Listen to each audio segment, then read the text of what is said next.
প্রথম প্রশ্ন আপনার কাছে আসছে, যেই সূরা তেলাওয়াত হলে ঘরে বারাকা বাড়ে, শয়তান পালায়, জাদু এবং হিংসা দূর হয়, এই হোম ডিফেন্স সূরা কোনটি?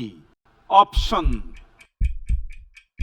ক সূরাতুল কাহফ, খ সূরাতুল বাকারা, গ সূরাতুল ওয়াকিআ, খ সূরাতুর রহমান। আলহামদুলিল্লাহ, আমি এই প্রশ্নের উত্তর হিসেবে বেছে নিচ্ছি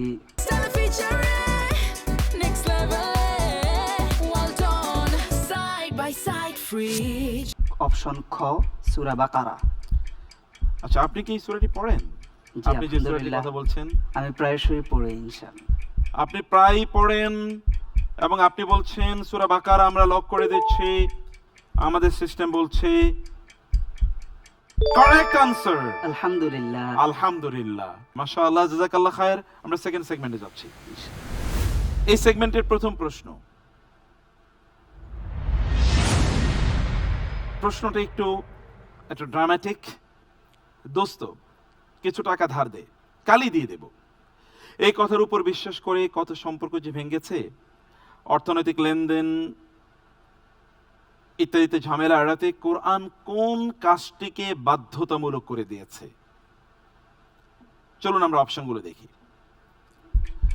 অপশন হচ্ছে ক দুজন সাক্ষী রাখা, খ লিখিত রাখা এবং চুক্তি করা, গ বন্ধক বা সিকিউরিটি রাখা, ঘ মৌখিকভাবে ওয়াদা নেয়া।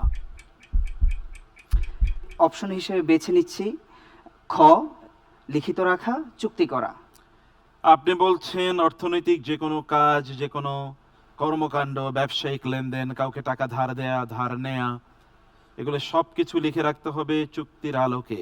আমরা লক করে দিচ্ছি এবং সিস্টেম বলছে আপনার এই প্রশ্নের উত্তরটি যথাযথ ছিল।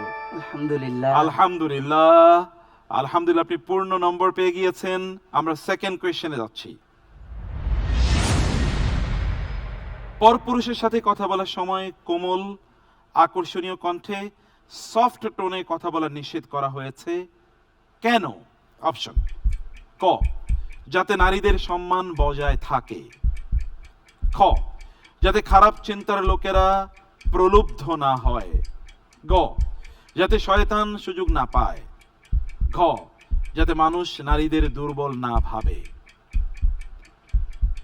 আলহামদুলিল্লাহ, অপশন গ বেছে নিচ্ছি, যাতে শয়তান সুযোগ না পায়। আপনি বলছেন অপশন গ। আমরা লক করছি অপশন গ। আমাদেরকে সিস্টেমের কাছে যাই, সিস্টেম বলুক যে অপশন কোনটি যথাযথ। আমরা উত্তরটি নিতে পারলাম না, উত্তরটি যথাযথ উত্তর ছিল খ। আমরা উত্তরটি নিতে পারলাম না। আশা করছি পরবর্তীতে আপনি আরো ভালো করবেন ইনশাআল্লাহ। ইনশাআল্লাহ। আমরা যাচ্ছি থার্ড সেগমেন্টে। এই সেগমেন্টে দেখি আপনার জন্য কি প্রশ্ন রয়েছে। প্রশ্নটি হলো, ঘুষকে স্পিড মানি, সুদকে মুনাফা, মদকে সোশ্যাল ড্রিঙ্ক, জিনাকে রিলেশনশিপ, অশ্লীলতাকে স্মার্টনেস, মিথ্যাচারকে প্রমোশন বা বিজ্ঞাপন এবং হারাম ইনকামকে উপরি আয় নাম দিয়েছি। সমাজ আজকে এটা করছে। কোরআন বলছে পাপিষ্ঠরা মিথ্যা শুনত এবং সুহত খেত। প্রশ্ন হলো, এই সুহত কি? চলুন অপশনগুলো দেখি।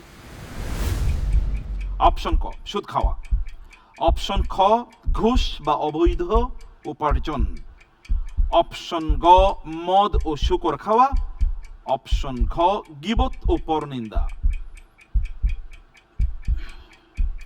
আলহামদুলিল্লাহ, আমি অপশন খ বেছে নিচ্ছি, ঘুষ ও অবৈধ উপার্জন। আপনি বলছেন ঘুষ ও অবৈধ উপার্জন। আল্লাহ তাআলা কোরআনে বলছেন সাম্মাউনা লিল কাযিবি আক্কালুনা লিস-সুহতি, অর্থাৎ তারা মিথ্যা বলতো এবং সুহত খেত। সিস্টেম বলছে আপনার অপশনটি রাইট ছিল। আলহামদুলিল্লাহ। আলহামদুলিল্লাহ, মোবারক মোবারক, মাশাআল্লাহ।